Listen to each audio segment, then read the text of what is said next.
My mic sounds adequate. Check one, because it's the Going Off podcast with rap critic and Mues. Mues, how you doing? Well, I guess I'll be the judge of how the mic sounds in editing, but as for right now, you sound great. I'm sure of it. Sound fine to me. You ever seen a See No Evil, Hear No Evil?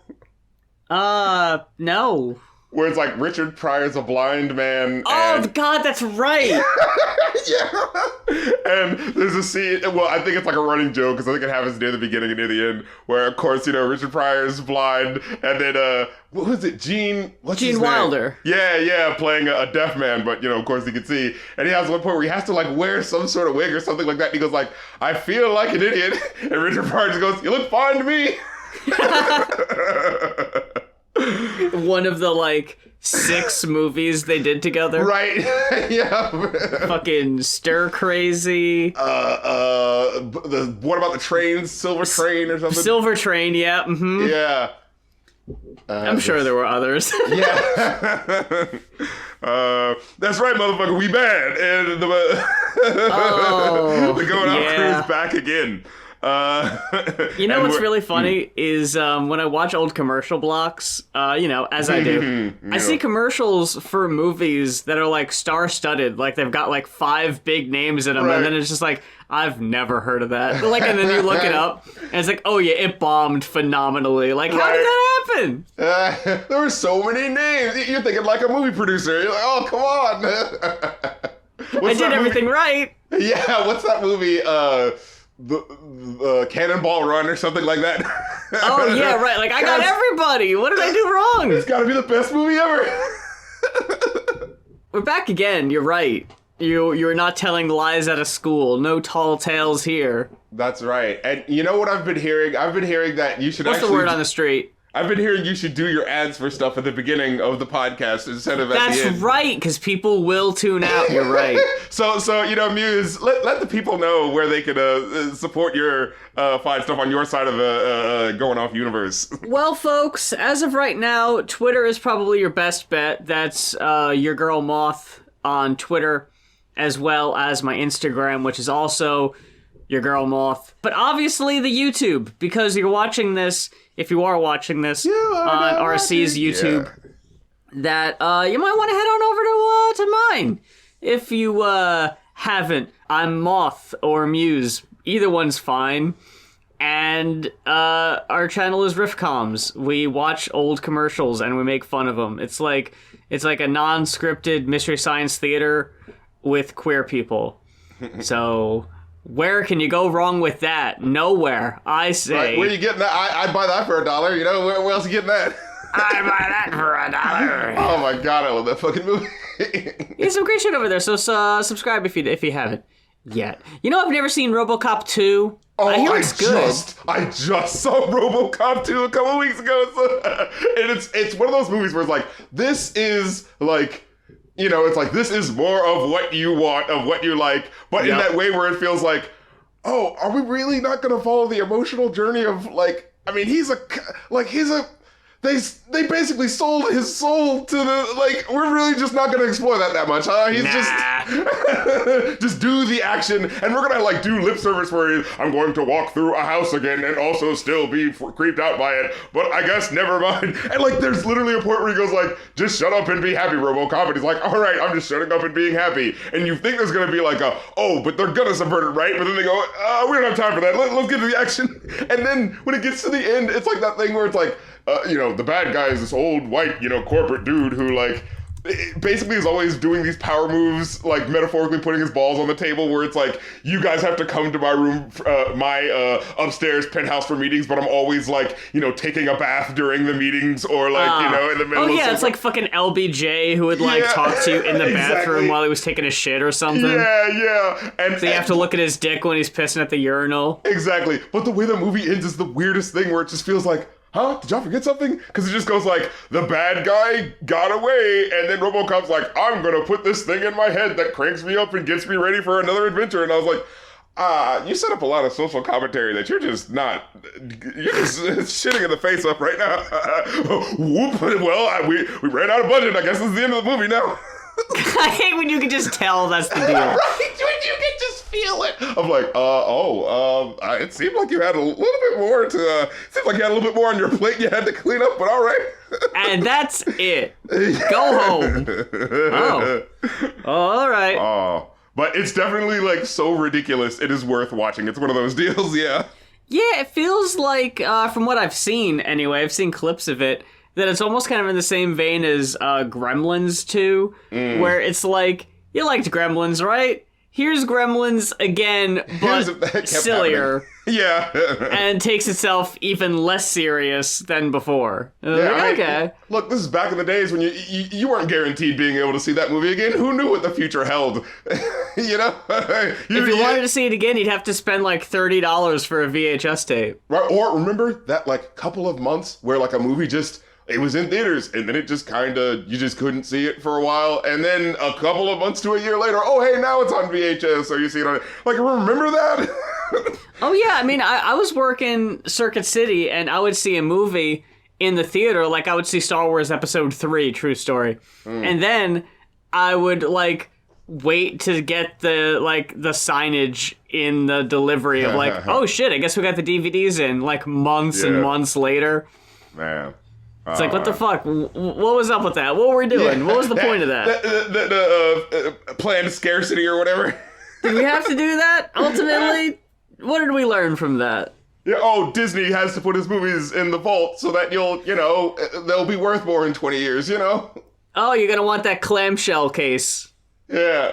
With the black diamond on it. That's right. Oh my goodness. That was so many. It really did feel like there's this row of movies. The big thick tapes. These are different for some reason. And I had such subpar Disney movies on VHS that I just never watched. What did you have? What did you have? Goddamn. Fuck, I don't remember all of them. I just remember, like, I had some of the big ones. Like, I had, like, Peter Pan and Aladdin and all them. But, like...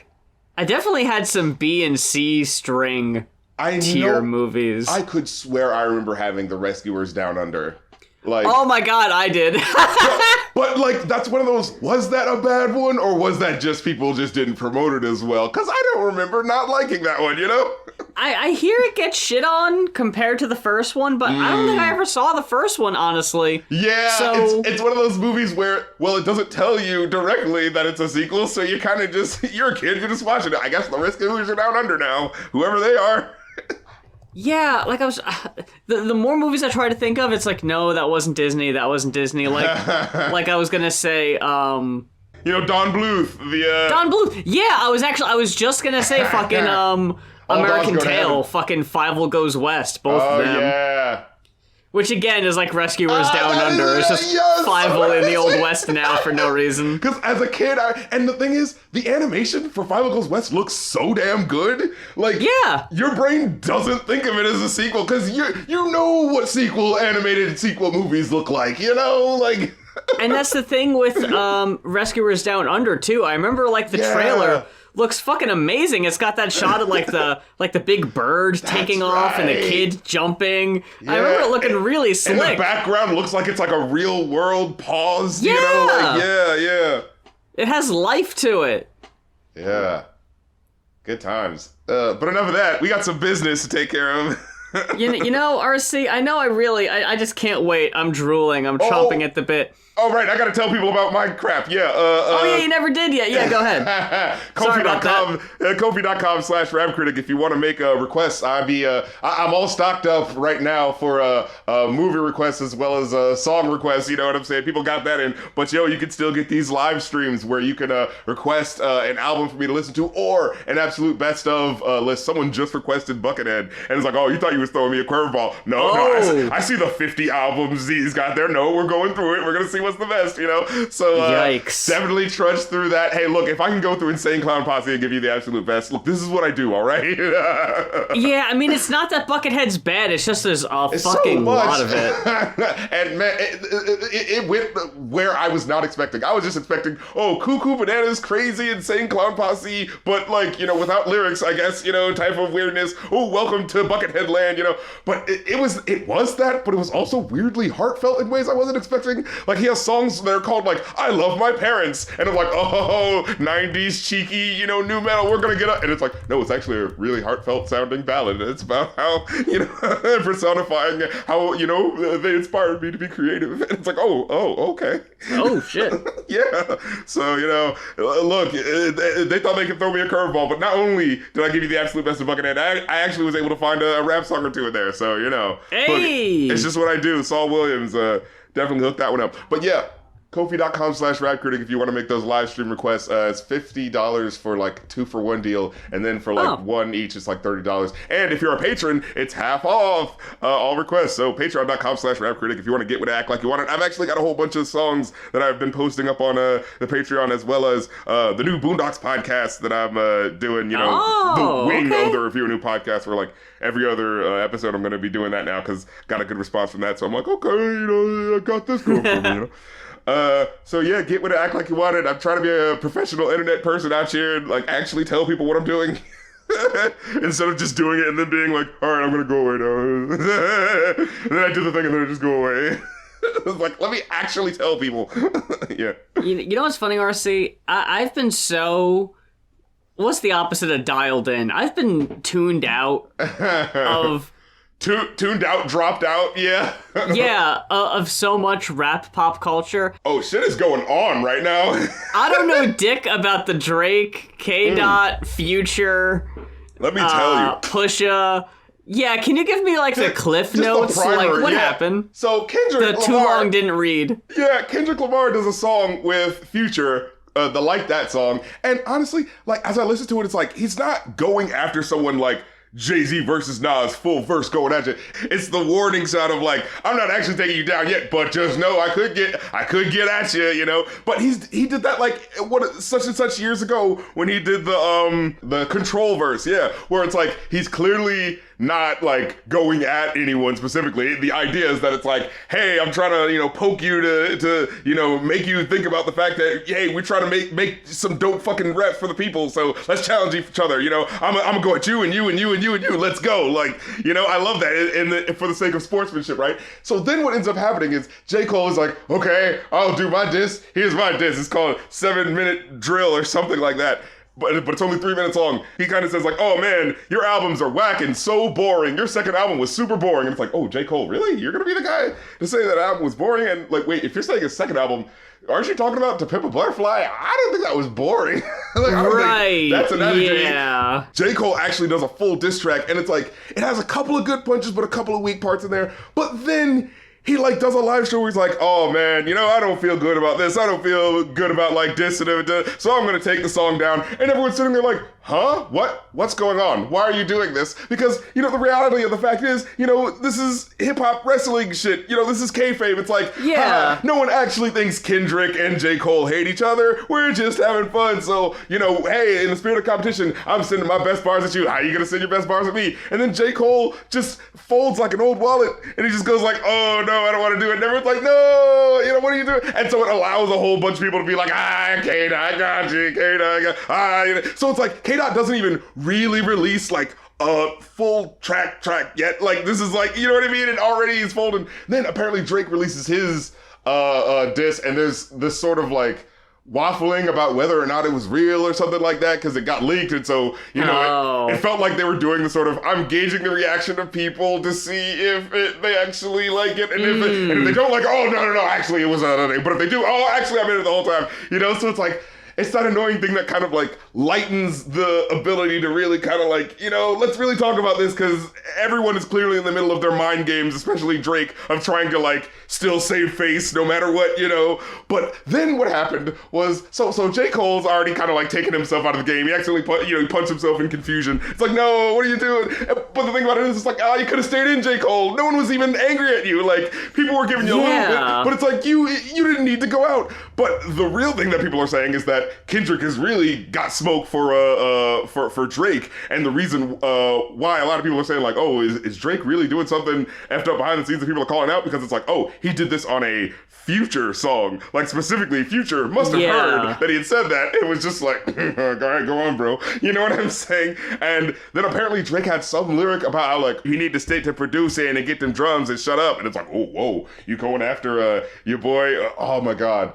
Young Metro, like, wait a minute. Oh, okay. Yeah, it was kind of like, what's going on? Like, wait, you lobbed one a little further than you needed to lob that one. Wait a minute, what's going on? Damn. Like, Rick Ross came out with a diss that was kind of like that's right. Yeah, but it felt like a little too, like, into it, where it was like, yeah, we're gonna expose you, white boy. We're gonna pull you piece by piece. I was like, oh, God. There's a little dark energy going on. It's like, let's keep these hits above the belt, gentlemen.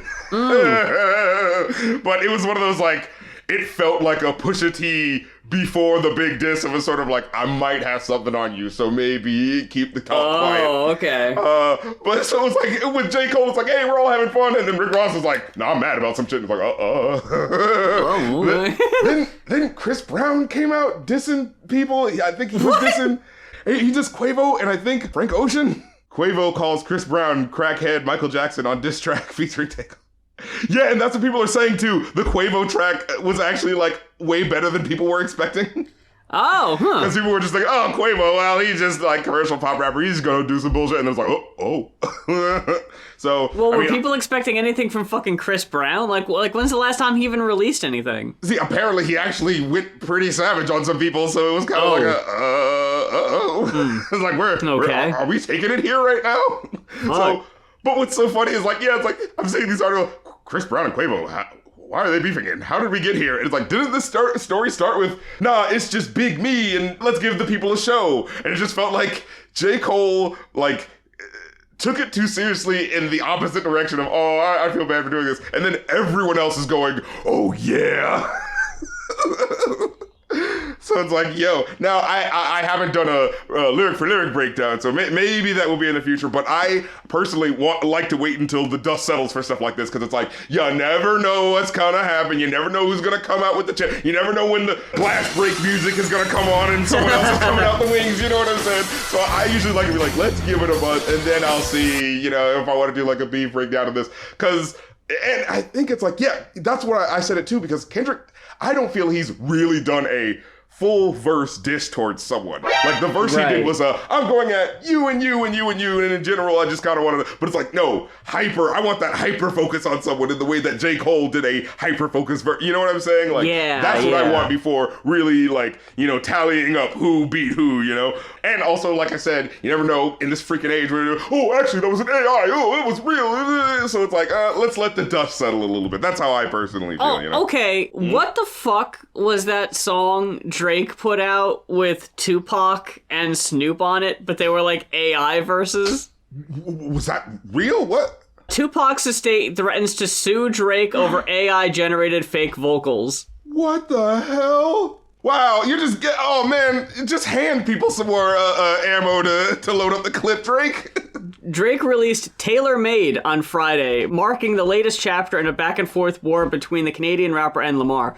Beyond taking shots at both Kendrick and Taylor Swift for some reason, the track made headlines because of its prominent use of AI technology to create fake verses from Tupac and Snoop Dogg.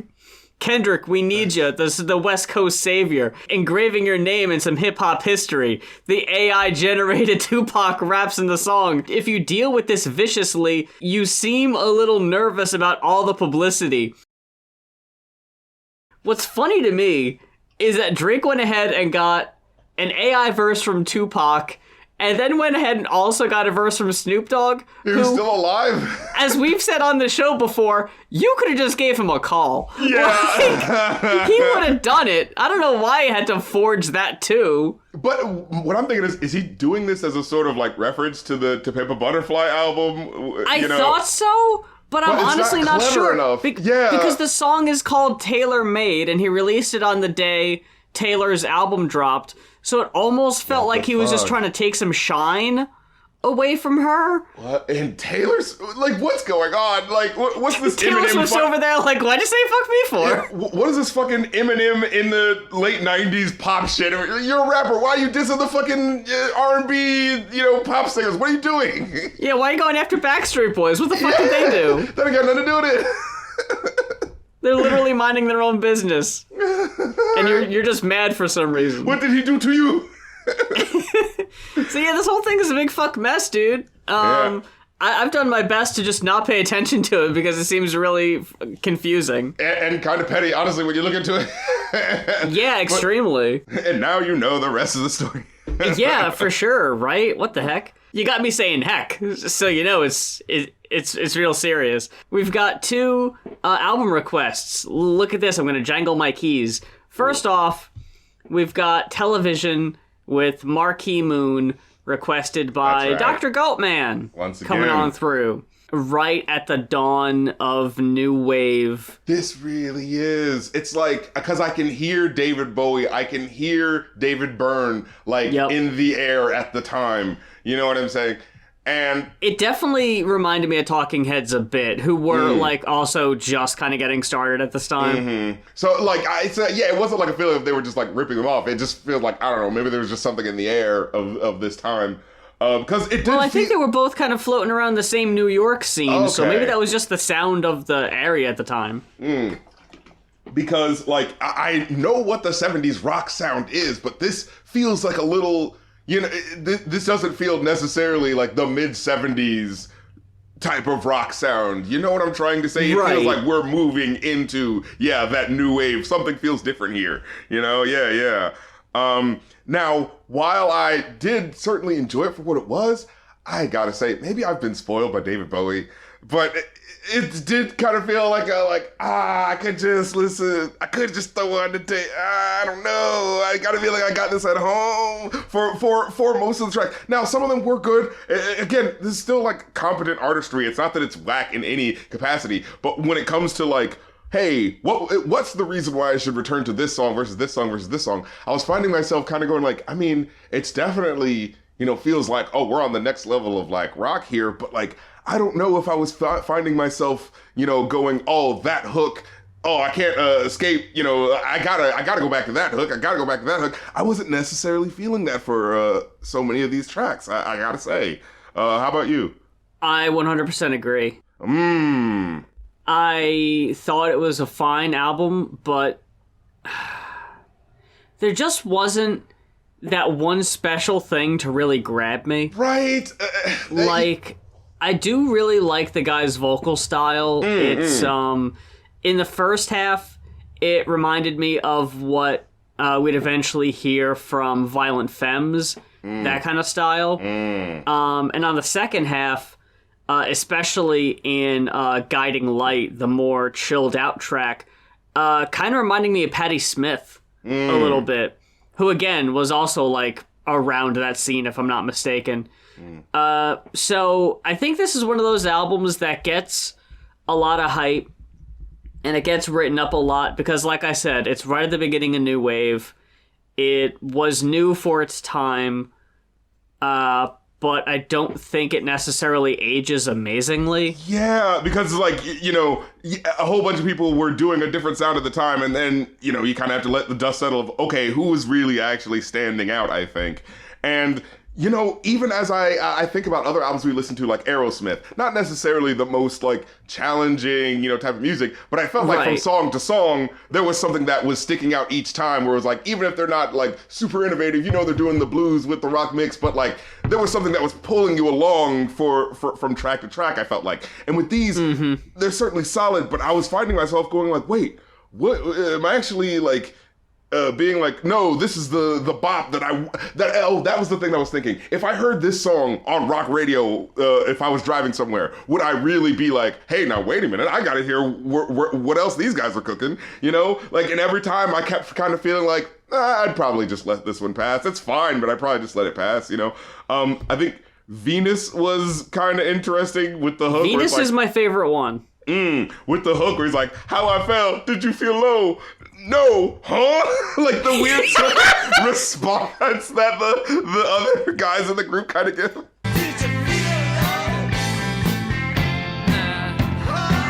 We need the fucking that TikTok cat over it. Like they're so flabbergasted. Like what? That shit always makes me fucking laugh. By the way, RC. Now that you reminded me of it, the back and forth between the singer and the backup people.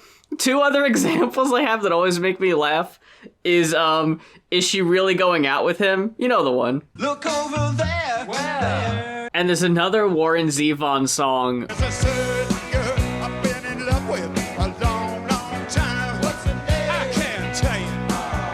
That's awesome. I really like. It's really quick. They like get super excited, and then you can feel them get deflated. Like, aww. It feels like a One Piece episode where it's like the whole chorus of people like, Mr. Luffy, what's happening next? It's that kind of shit. It adds personality. It's funny. But I mean, like outside that, Friction, I thought was an interesting one. Yeah. I made note of the trickling kind of like like sound like it's like dripping water guitar, and It's got vibrating guitar chords. I liked the one lyric where he's like, I start to spin the tail, you complain of my diction. That was just an interesting thing for him to say like that. And then what was that? What do you say like that? And the second verse was like, my eyes are like telescopes. I see it all backwards, but who wants hope? If I ever catch that ventriloquist, I'll squeeze his head right into my fist. It's like, oh my god. The lyrics are so strange on this album. But they really are. You're not wrong. But like they don't pull me in like just enough of a way to like really make me see what the picture of what's happening in, I feel like a lot of the times. Yeah, like, it's a bit abstract sometimes. Yeah. Like, there are moments of what's happening, but I never fully feel the connection of what's happening. Because, he says in one of the later verses, he's like, well, I don't want to grow up. There's too much contradiction and too much friction, but I dig friction. You know, I'm crazy about friction. It's like, wait, I thought you didn't want to grow up because of the friction, but now you like the friction? I don't get where it's happening. You know? Now I'm okay with the friction. Yeah. The right kind of friction, if you know what I mean. And then Marquee Moon, I was like, why exactly is this one 10 minutes? Because I did not see what was happening that required it to be 10 minutes. It didn't have to be. I think like near the end there was a little bit of a drum mix-up, and I was like, okay, that's nice, but that wasn't worth waiting 9 minutes for. It had a nice little like instrumental breakdown, and then it did a fake out where you thought the song was going to be over. And then it just comes back for a minute and, like, doesn't do anything else new. Then the third verse is like, well, the Cadillac, it pulled out of the graveyard, pulled up to me. All they said is, get in. Then the Cadillac, it puttered back out into the graveyard. Me, I got out again. It's like, what? What? Yeah, I was about to go on an adventure, but, oh, no, I got out. I'm sure you're telling a very interesting story, but it seems like it all had, like, you had to be there type stuff. Yeah, you know? You're right. Maybe I'm missing a big part of the story that's not making it hit, you know? This is like with David Bowie, where he was like, oh, that one song that sounded really kind of low-key, but the song is called, like, Driving Around in Circles or something like that, and it's like, why is it called Driving Around in Circles if it's so, like, low-key like that? And then you look it up, it's like, oh, it's about when he was, like, high on cocaine with Iggy Pop, and he was about to crash his car because he was angry about his coke dealer not giving him the right coke or something like that. It's like, well, that's an interesting story. Why didn't I hear that in this? Yeah, what the fuck? Then we get Elevation, which was my personal favorite track. That's a good one too, yeah. Yeah, and this was the one that really had something going on in it, especially on that hook with the elevation, don't go to my head, and then you hear the guitar coming in a way where it sounds like it's way too soon, because it's like, elevation, don't go to my head, burn, down. But if you listen and you're like counting the beats, you can hear that it's like, oh, they're doing it in time. It's just an extreme tempo rubato where the guitar is coming in so early. It's like, so I thought that was really cool. And I thought the rest of the instrumentation really like fit with that as well. So I was like, okay, so there is stuff that I could like here. But then we get to Guiding Light, a track where it's like, I see what they're doing with the really tinkly, sounding like higher bits and stuff like that on the hook, but it just felt like everything was so languid and took so long to get anywhere that it was just like, I can't act like I care about the experience of this. You know what I'm saying? Like, the beginning of Elevation almost sounds like Love Fool. I remember thinking that, yeah. no, what is the other one? Yeah. There's another guitar riff that reminded me of another song, but I couldn't for the life of me put my finger on what the song was. So I think I know what you're that's talking annoying. about. I can't remember now. Yeah. It sounded very much like something, but I don't fucking remember, sadly. Prove it. That started with, well, I thought he was saying the ducks, the cluck. But no, it was actually the dots, the clock, or something like that. So I was like, oh, all right. That's not nearly as fun. Yeah, and then Torn Curtains was at least like, that got some sort of visceral something out of me with the torn curtain reveals another play, torn curtain, such an expose, you know what I mean? I'm uncertain when beauty meets abuse. I was like, oh, okay. Ooh, yeah. Yeah, so I thought that one had something going for it, but it just felt too little too late by track 8, where I'm like, okay, I feel like I didn't really have a lot of moments of, oh, but then that track, It just kind of felt like this was, in general, competent, but I can't act like I'm about to write home about it, So overall, I gave it a 3 out of 5. What about you? I don't know. I'd probably say somewhere between a 3.5 and a 4, just because, it held my attention. Well, that is a bit of a lie. It didn't really. But, I think it's fine, Yeah, when you don't like something, but it's not, bad, that just feels weird, right? Where you're just it just didn't impress me, It don't impress me much, That's, that's the rough part, unfortunately. But from there, we head on over to Brand New by Salt-N-Pepa, Shoop and Oop. And it's requested by Ray Aviv. Back again.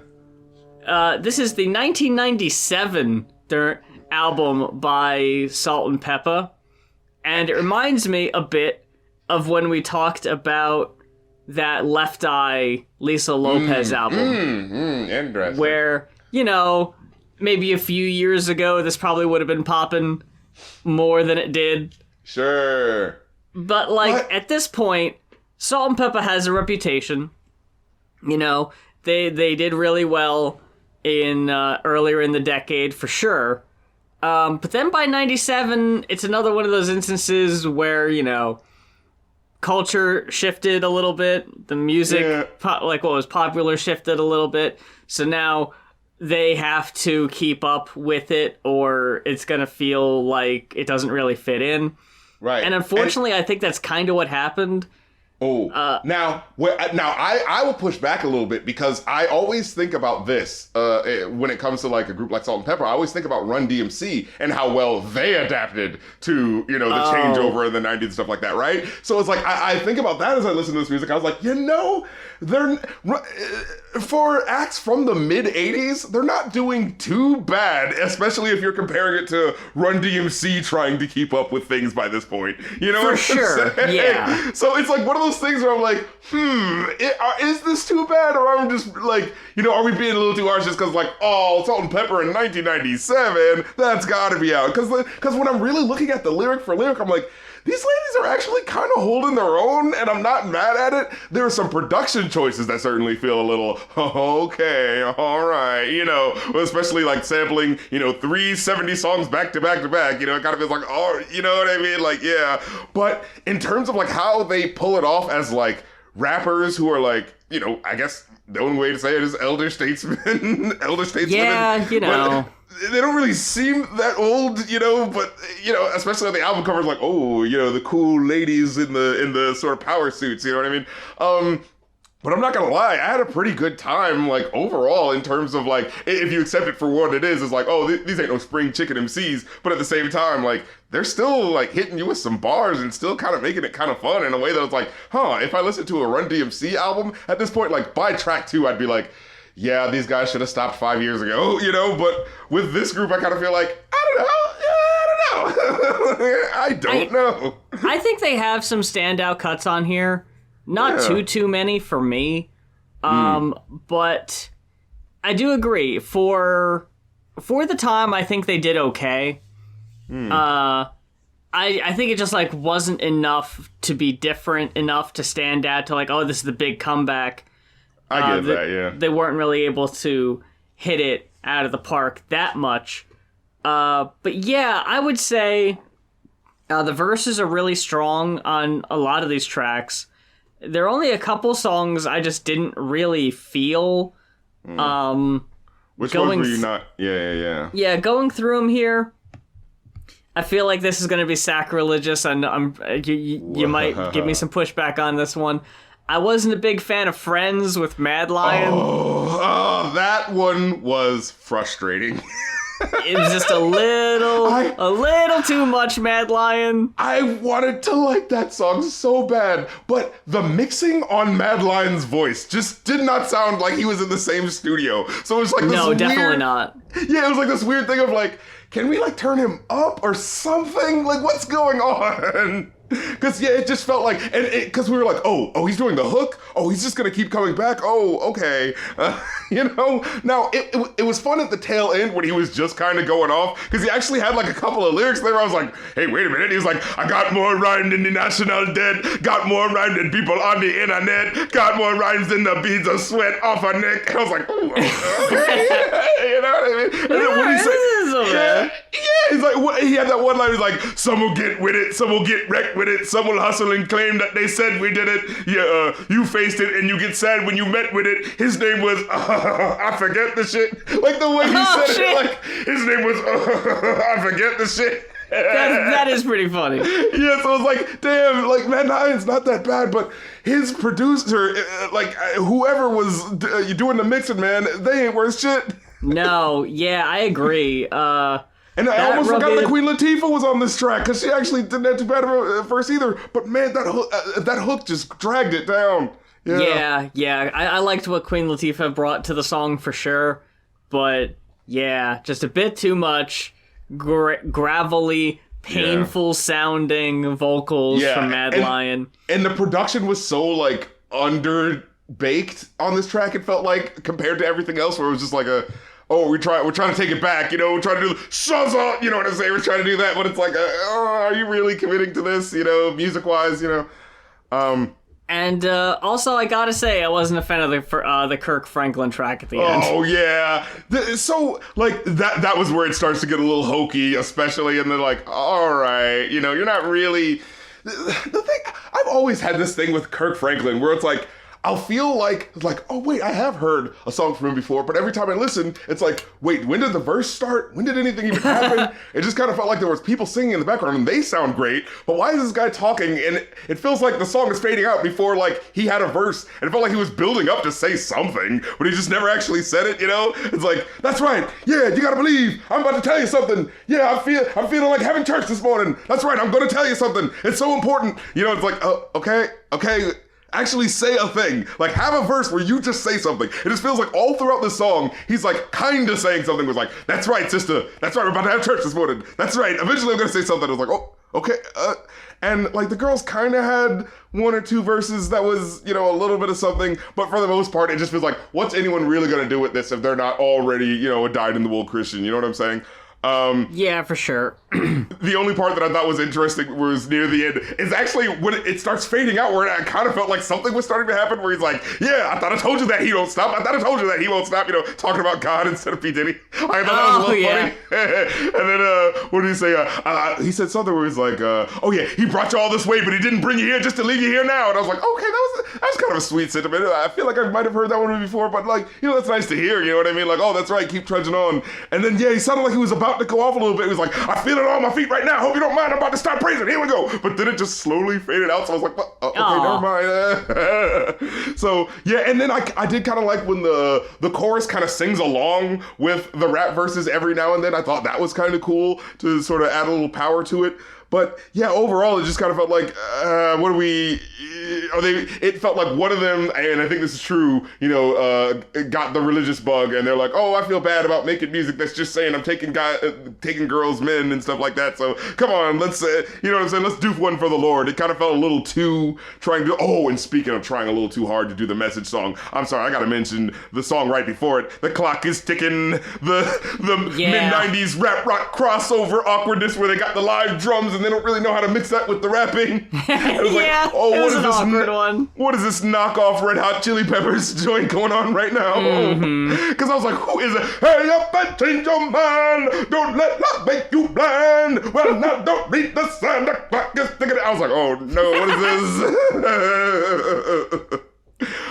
The one thing I will say, I thought it was interesting in like the third verse, where it's like the first two verses are kind of like, oh, don't let that man, treat you like crap. And then the third verse is actually like talking to a guy and going like, hey, she's just using you. She says you're this. Da, da, da. I was like, oh, okay. They kind of like had a little fun. That's an interesting, dynamic switch there. You know what I mean?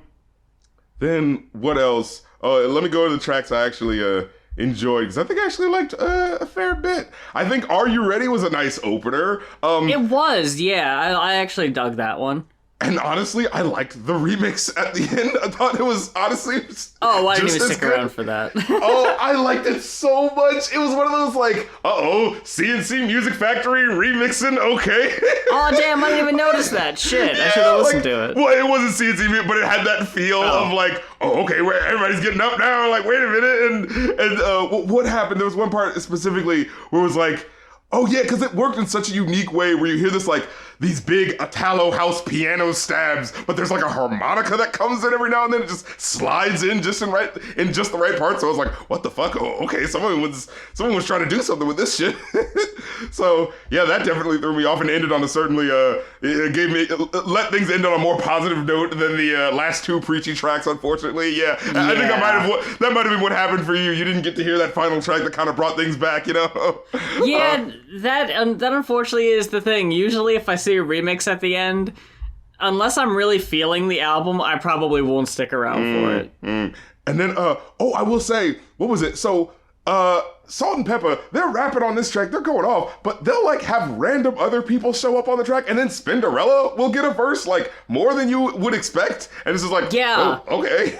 That's the thing. Fucking Rufus Black on the first track, I didn't think he added hardly anything. Wait, and he shows up again later on Boy Toy, I think. It's just like, dude, that's right. Why are we doing this? Shut up! Shut up! I think he was the Boy Toy. But I kind of like that he had that one line where he's like, on the dance floor, nonstop, how he moving it. Game so tight, lubrication couldn't loosen it. I was like, ooh, okay. That's a little something. The first two lines were a little kind of nothing, but like that was like a fourth line, you know what I'm saying, punch up there. I like that the cover of the album, though, has all three of them. Like, it lets you know Spinderella is going to be a factor. Like, hey, guys, that's right, yeah. Spinderella is in play. And I thought she did a really good job on Good Life. Like, yeah, she sounds like just another... That song might be the best one.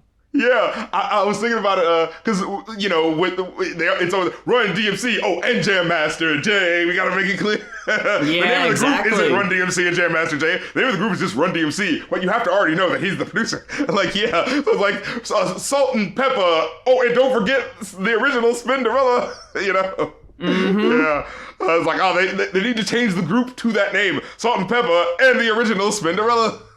Yeah, right? Like, and I'm sorry, that name is too cool to not include Spinderella. That's awesome.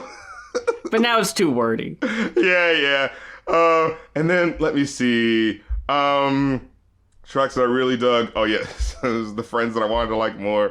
I like the Say Ooh. I thought that was a solid, fun track. Say Ooh is a good one, yeah. Yeah, I like that sexy vocal sample that kind of comes in at the end of every other measure where I was like, ooh, okay. Catching the vocals up in there. Yeah. And we got Sheryl Crow popping up on Imagine. Yeah. I was like, okay. On the social commentary joint, like, imagine if we could live, imagine that, And then it was like, it was this thing where, like, at the end of the hook, it got kind of intense with the, like, oh, man, sometimes I think so hard. Oh, my God. Was it closing in on me? I can't breathe. No. And it, like, stays on that for a while in a way that kind of just makes you, like, it makes you grab at your chest a little bit. It's like, okay. Yeah. And then, let me see. Oh, Knock Knock. So Knock Knock was fun. This is the one where it's like, they're like, man, we've had it with this guy who's, he's cheated on us one too many times. You're getting the door and we're moving on. But when you hear that man on the hook giving you the, remember those roses on the bed, and you grabbed me and said, ooh, you got it. You got it. Remember I held you real tight and I rocked it all night. He said, like, I was like, oh no, he's making the case. Oh no, she's having second thoughts. Yeah. Oh no. I've been knocking at the door. Open up and let me on in. I want to be more than friends. Woo, woo, woo, woo, woo. The way he was looking, I was like, uh-oh. That's where he lost her. At the woo. You went one step too far. Yeah. So that was a fun little back and forth, though. Like, yeah. I think the breakdown is what I was especially thinking about. That was the earlier part that I was singing. And then you get the giddy up with the Rick James sample. So this is the suite of 70s sampling songs where it starts to feel a little, okay, are you just gonna do that for the whole album? You know? Oh god, this was the song with Rufus Black on it, by the way. And I thought the song would have been so much fucking better without his ass. Like, what are you doing here? And then the Boy Toy, I honestly didn't think it was that bad, but it was one of those things where, you know, when you hear another song remix the exact same song, so now you're like, well, I can't help but compare it now, you know? So it's the Janet Jackson and Shaggy song, the ooh boy, I love you so, never gonna let you go. Once I get my hands up, love me. You know? And I always forget what that song's called because it's named after the part that Shaggy does. It's called Love Me. It's not called Never Gonna Let You Go. So I always forget, like, what's that song? I can never find it. What is the name of that song? And then it's like, oh, it's called Love Me. Yeah. But so, yeah, like hearing that song, and I'd heard it recently too. So hearing it here, I was just like I can't help but feel like this is a derivative, a bit of a step down. You know what I mean? Yeah. Then let me see. I did kind of like Brand New. I thought that was actually Brand New was so fucking hype. I really liked that one. Yeah, I like. Actually, there was a bit of pep in the step in the music going on there. I remember really enjoying that shit. And then Silly of You. They actually kind of fucking went hard on this one lyrically. Because it was like, they were going, and then it was one of those things where I scrolled down and I was like, oh my god, there's a lot of songs on here where there's like 4 verses and an extra person comes in. It's like, Jesus Christ, they're about their lyrics right now. Yeah, I mean, they definitely did bring it on this album. I will give it that. Like, they didn't fucking phone this one in. Yeah, there was a rapper named Blue Denim who kind of came in and was kind of doing their thing. I was like, all right. Let me see. I'm trying to find a really good lyric. What was the part? They were kind of going back and forth. I guess that's what it was. It's like, we be the queens from Queens, the original tag team. We've been to all the places you've only seen in your dreams. Iron the dough, the record labels, houses, cars. Jiggy at the party, got the champagne and the ha-ha. Prayed that we fade to black. We attack the traps and make your knees collapse. But once again, lend me your ears, countrymen. Ever since the showstopper boosting up the dividends. And then it cuts to the Pepper. He's like, back in the days that shows we used to hook them. MCs, we shook them. And if you came with some beef, your man, we took them. It was like, hell yeah. Yeah, it was like now, and back to Salt is like, now we got the flow, true professionals gripping on the mic. Ooh, like I got testicles. Like, it was just so like, okay, all right. They were right in the pocket, you know? But yeah, those last two, the clock is ticking and the hold on, it just kind of ends on a bit of a sour note. But I feel like if you heard that CNC tight beat remix, that might have pulled it around. Honestly, yeah, you don't know. Overall, what'd you give this one? I came out with a 3.5. Oh no! Yeah, I ended up giving it a 4.5. Whoa! I'm about those lyrics, and I can't act like they weren't there. It's so funny though that they're like, "Hey, you're waiting us." What did they say? You're waiting for us to fade out or whatever, and this is their last album. And then they did. It sucks when you have to brag about something right before irrelevance be a cruel mistress to you. Yeah, that sucks. It's like, it's your fucking comeback. Like, yeah, that's a weird card to play. Of right. Like, you can't keep us knocked down. It's like, knocked down immediately. I get knocked down. We'll get up again. You're never gonna keep us down until year 2G. Yeah. This kind of reminded me of it honestly reminded me of like Will Smith like his sort of late era stuff, honestly, on that level of like, you would assume this guy wouldn't have like still interesting stuff to say, but he's kind of pulling it off. Like that's what this album kind of reminded me of like you wouldn't expect this guy to you wouldn't expect, like ain't this group from the late 80s? Like, wow, they still kind of got some pepper in their step. Okay. Shit. So it did throw me off in that regard, but I can't act like I don't notice the bit of hokiness, but like I said, I feel like as a package, having that remix at the end there really kind of ties things up in a way that gives you a little bit more faith in them as a group. Well, shit, I'll have to go check it out and not re-review it, but I mean, in hindsight. What it is, the experience was the experience. Yes, exactly, yeah. Well, folks, that about does it for this week's episode of Going Off. Thank you so much for spending your time with us yet again and letting us be a part of your day. We already did all the plugs at the top, but if you want to check out any of our stuff, you want to know what we're about, we'll have the link trees in the description. That's right. You can, make sure you're following us across the board, across the World Wide Web, so you never miss what we're up to. You always stay updated. Abreast. Keep up to date. Abreast, yes. A booby. All right, let's get up out of here.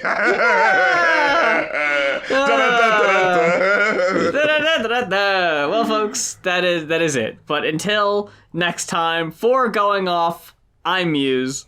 And I'm the Rap Critic. And I guess we just got assaulted with a deadly pepper. That was the name of one of their albums. I guess the salt wasn't deadly, just the pepper. You think that iodine is bad, but man, that pepper will get you.